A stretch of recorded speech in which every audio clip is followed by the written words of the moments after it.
co-founded this organization called Weave, which celebrates trust builders. We just go into a town and we say, who's trusted here?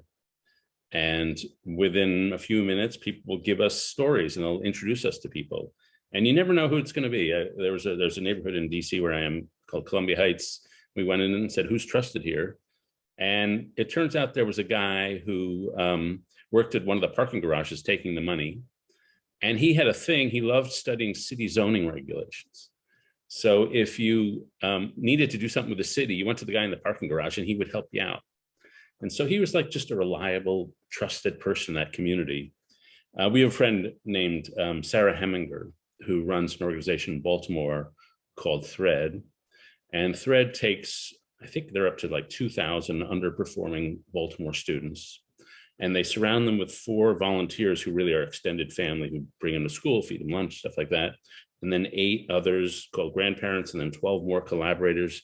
This dense network of relationships around the kids, but not only around the kids, around each other. It's really weaving together all of Baltimore. And a lot of the kids have had unreliable relationships all their lives. And so they often reject the volunteers because they assume if I let this person in my life, they'll just screw me like everybody else. And the rule of Thread, it's like family, you can't leave. And so short of a court order, the volunteers will show up at the kid's home every morning. And Sarah says, it's identity changing to have somebody show up for you after you've rejected them.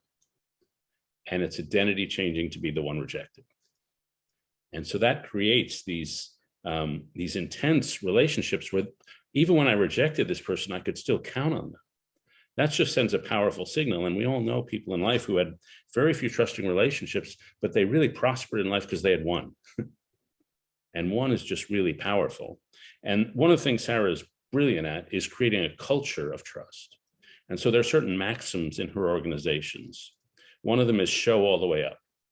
In every conversation, don't be partway in the conversation, show all the way up. Complete honesty, complete vulnerability, call a thing a thing. Another of her values is every voice counts. So problems are so complicated, every voice in the room has something to say about the problem. Treat relationships as wealth.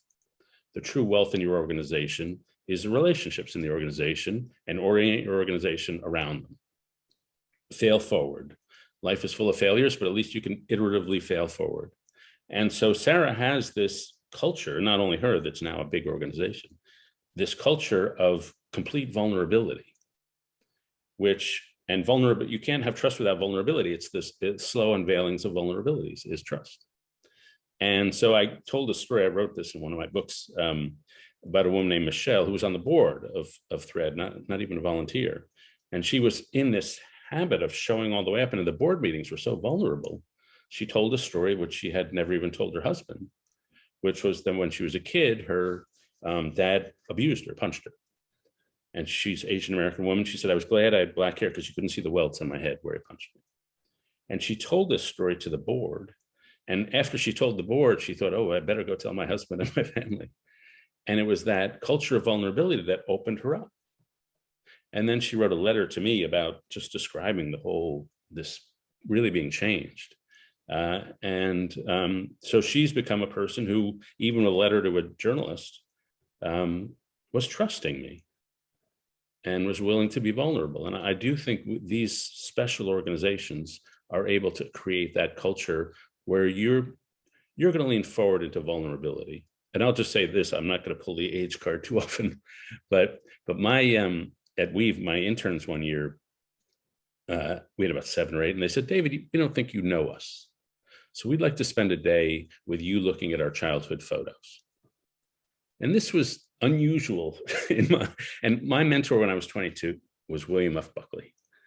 And so I was trying to imagine myself, Bill, you don't really know me. I think you should spend a day looking at my childhood photos. The universe would have exploded. But it was the right thing to do. We did it. And one of the things I appreciate about the younger workers at every workplace I've been a part of is this cliche, we're going to bring our whole selves to work. And I think that's the right thing to do, because in an era of low trust, it's important to really bring your whole self and be a whole person at work, vulnerabilities at all, talking about mental health issues and all.